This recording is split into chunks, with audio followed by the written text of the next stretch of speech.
anytime you have receivables, you run the risk of having some of those to be uncollectible. So we need to know how to account for those. What happens if you have uncollectible accounts, or when you need to talk about writing off receivables? We've got two methods to choose from: direct write-off method or the allowance method. They're a little different in how we record things and when we record items. Direct write-off is pretty straightforward. What we do here is we wait until we specifically identify an account that will be uncollectible. When we know a specific account is not going to be collected, then we write it off. And that's all we do with the direct write-off method. Okay, so let's say that you saw or you had a notice sent to you that one of your customers has declared bankruptcy, and you'll be receiving no money for their account. You can pretty much say that that's going to be an uncollectible account. So you can write that off. If you are operating under the direct write-off method, then the entry that you're going to make would look something like this. Get some ink. You're going to have an account called bad debt expense.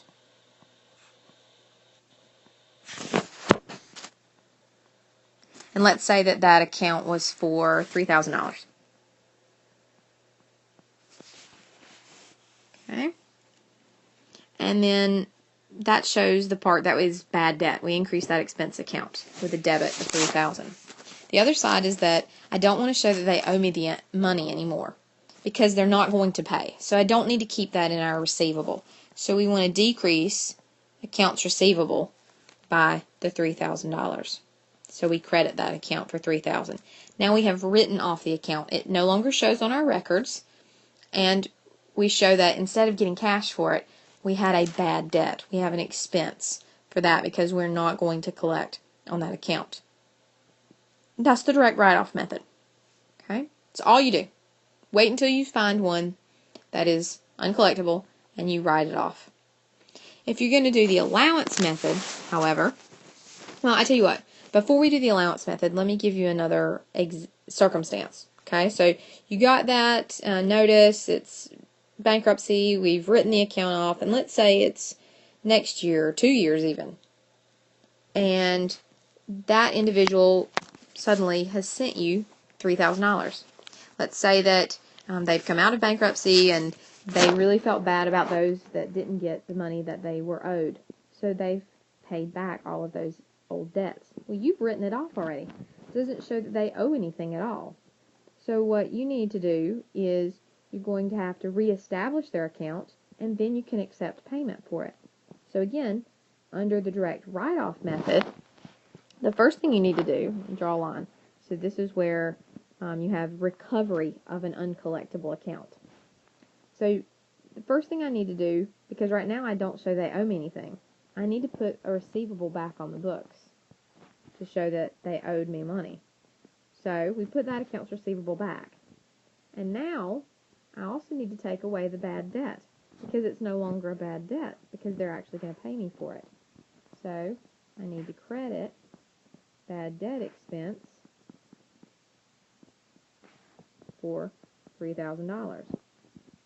It's kind of like a reversal or a reversing entry of what we did to begin with. So now I've got the receivable on the books.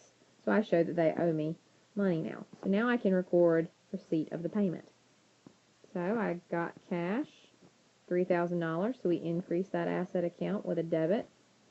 And now they don't owe me the money anymore, so I'm going to decrease accounts receivable with a credit. It seems a little silly, but it's good for an audit trail and to show us exactly what we've done and why we've done it. So the first thing you need to do is reinstate the account, and then the second thing we can do is accept the cash and take the account off so they don't owe us any money. Now, allowance account, or the allowance method, is different. Okay, that was direct write-off.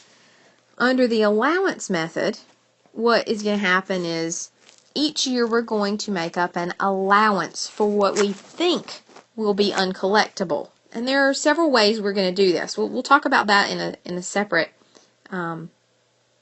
lecture, but right now let's assume that however method we've used to come up with a number, we think that we're going to have, say, $22,000 that we estimate will be uncollectible, or that we need to adjust an account for. We're actually going to make an allowance for what we think will be uncollectible. So we're going to have an account called Allowance for, and I'm going to run out of room. Hang on, I'm going to write the name of this and then we'll talk about it. Allowance for doubtful accounts is one thing that you'll see it called. Sometimes you'll see it called allowance for bad debt. Sometimes you'll see it called allowance for uncollectible accounts. All the same thing. Okay, so any of those will do. So this is to make, again, an allowance for what we think is going to be uncollectible. And then we're going to use this allowance account to write off specific accounts that really do become uncollectible. So let's assume that in our previous example, that $3,000 that we determined was uncollectible. Okay, now we need to write it off. Well, to write it off, this time, we don't use bad debt expense because we've already set up an allowance account. And when we set it up, it would look like this. We've got that allowance for doubtful accounts. We'll shortcut it to save room. All right. And this account, let me erase for just a second. This account, let me talk about it first. Sorry, I left one thing out. Is actually an asset account. Specifically, it is a contra asset. What happens with the allowance account is I want to be able to take accounts receivable and subtract the balance in this allowance account to determine what I think we're really going to get in cash from those receivables. And that's what we call net realizable value. I'll shortcut it, but net realizable value. Sometimes you might see it called cash realizable value, but same thing. Okay? So on the balance sheet, you'll actually see both of these accounts. You'll see accounts receivable listed, and you'll also see the balance in the allowance account listed. You'll take the difference between those. Again, a contra asset, it operates in the opposite or a contrary way to an asset. So we increase those with credits, and they hold a credit balance.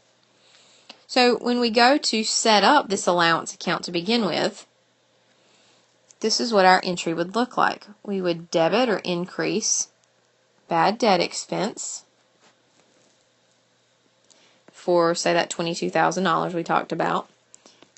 And we would credit, which is also an increase, to the allowance for doubtful accounts for $22,000.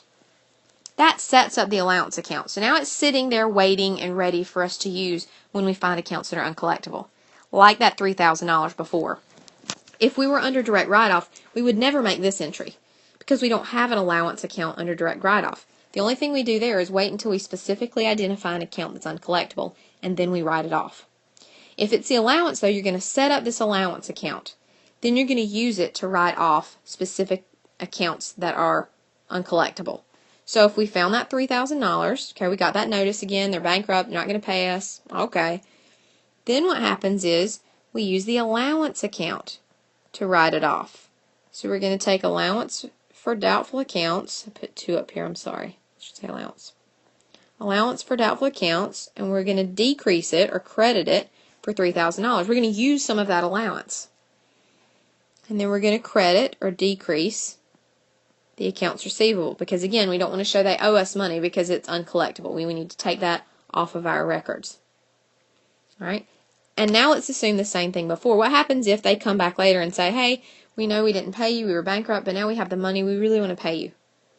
Well, right now I don't show they owe me any money. So again, the first thing we have to do is reinstate the account. So I need to put the receivable back on the books. Oh, sorry. Okay, there we go. So we need to increase or debit accounts receivable for $3,000. And we need to credit or put back into allowance for doubtful accounts that $3,000 that we had previously used.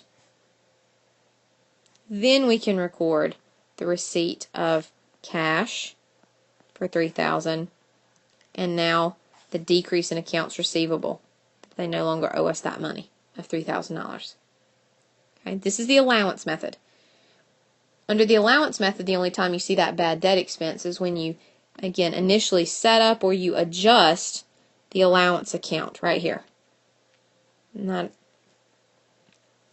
Under direct write-off, you use it each time you write off an account.